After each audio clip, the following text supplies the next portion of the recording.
Warga setempat senang, bahkan saking senangnya mereka sampai menggelar syukuran dengan memotong nasi tumpeng. Mereka mengucapkan terima kasih yang sebesar-besarnya kepada Bapak Heru Budi Hartono. Ini baru namanya kerja tanpa banyak bicara. Bukan hanya pengerukan sungai, rencananya di kali itu juga akan dipasang turap beton atau sheet pile, sehingga bisa memperkuat struktur kali. Dengan demikian, kali tidak mudah longsor dan air tidak cepat meluap ke permukaan ke pemukiman warga.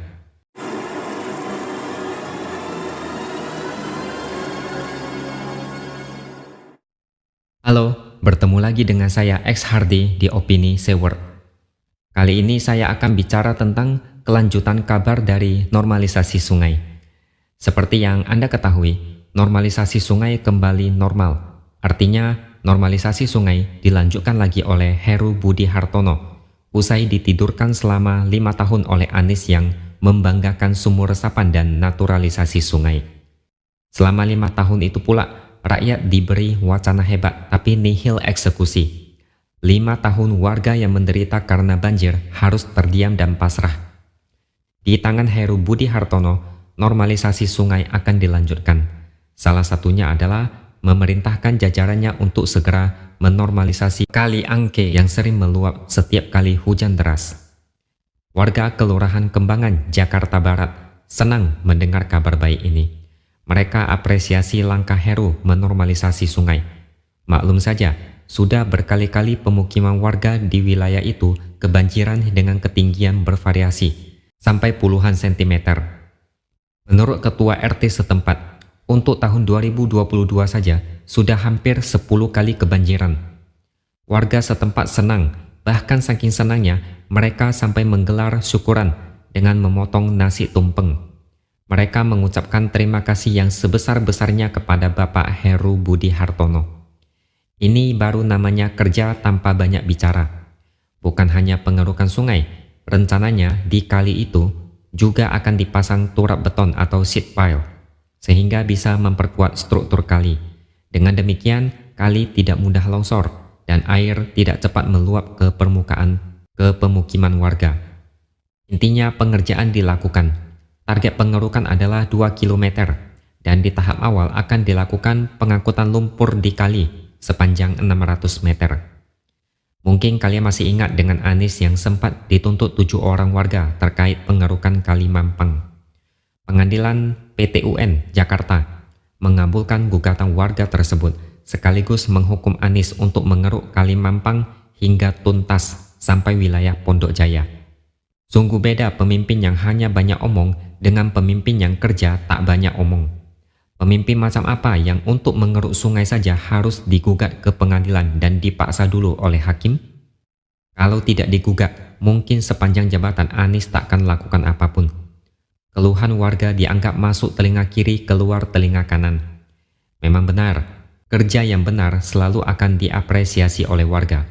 Acara syukuran itu menandakan warga sangat senang, sekaligus sudah mengalami kesulitan akibat penanganan banjir yang setengah hati. Banjir itu tidak enak.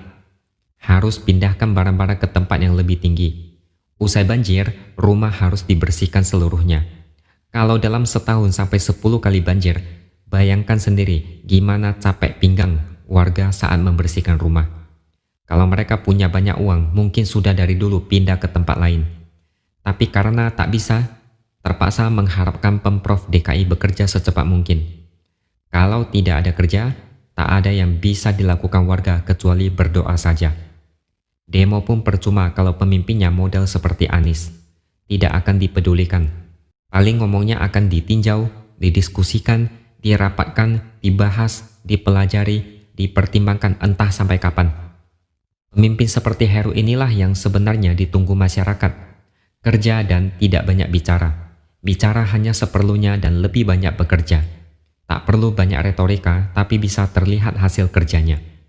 Beda dengan Anies yang selama 5 tahun ini mungkin 80%-nya bicara dan 20%-nya kerja. Itu pun kerjanya entah apa, dan hasilnya banyak yang receh kelas teri. Sumur resapan buat apa? Hanya hiasan biar dianggap sudah kerja. Itu pun banyak jalan yang hancur dan jelek karena dibongkar untuk penggalian sumur resapan. Naturalisasi sungai, apa kabar? Tidak ada kabar sama sekali. 5 tahun terbuang sia-sia. Heru Budi Hartono harus lebih banyak usaha untuk membereskan kerjaan mangkrak yang ditinggalkan Anies. Anies kebanyakan wacana dan bicara. Kalau disebut satu persatu, tidak akan habis dibahas dalam satu hari. Ketika Ahok mengandalkan normalisasi sungai, Anies bilang air tidak boleh dialirkan ke laut, tapi harus dimasukkan ke dalam tanah. Kenapa tidak sekalian dimasukkan ke penjara saja? Karena air telah mengganggu kenyamanan warga. Ketika ada taman yang banjir tergenang air, Anies bilang itu adalah tempat parkir air. Di hari lain ketika hujan turun sangat deras dan mengakibatkan banjir, Anies bilang itu karena air hujan turun secara bersamaan. Ya iyalah, memangnya air hujan bisa turun satu titik demi satu titik dengan tertib seperti antrian orang Jepang. Dia bikin analogi gelas kecil yang dipaksa menampung air yang jauh lebih banyak. Analogi ini anak kecil pun paham, jadi tidak perlu dijelaskan panjang lebar. Selain itu ada juga program gerebek lumpur. Padahal itu adalah pengerukan lumpur, tapi istilahnya diganti supaya terlihat beda. Ngapain lumpur digerebek? Memangnya lumpur berbuat salah dan melarikan diri sehingga harus digerebek? Ibarat atap bocor besar, tapi Anies hanya fokus pada bocor-bocor kecil. Bocor besar seolah dibiarkan karena mungkin Anies tak tahu bagaimana cara mengatasinya. Sekaligus membuktikan Anies cuma bisa omong doang, tak bisa kerjakan masalah rumit. Seperti halnya rumah DP 0 rupiah yang sukses membohongi banyak warga. Naturalisasi sungai ala Anies juga berhasil bikin warga tertipu. Kado hadiah yang awalnya besar, ternyata isinya macam-macam receh, yaitu sumur resapan, naturalisasi sungai, toa peringatan banjir, alat pengukur curah hujan, buku panduan banjir, gerebek lumpur, dan banyak lagi. Dari luar tampilan kadonya sangat mewah dan elegan. Pokoknya meriah, mata berbinar-binar, mulut terbuka lebar saking terpukaunya melihat kado tersebut.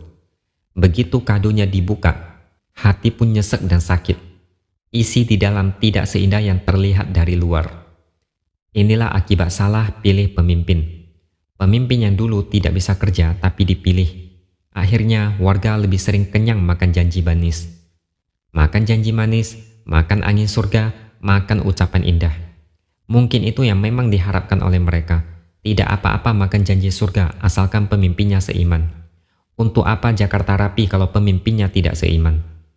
Akhir kata, selamat buat warga yang berada di pinggir sungai atau kali yang akhirnya dinormalisasi. Mungkin sebagian ada yang belum dinormalisasi. Bahkan banyak yang mungkin bersabar selama bertahun-tahun menunggu Anies lengser. Akhirnya saat ini, mereka merdeka dan berjalan ke arah terang setelah sekian tahun berada di kegelapan.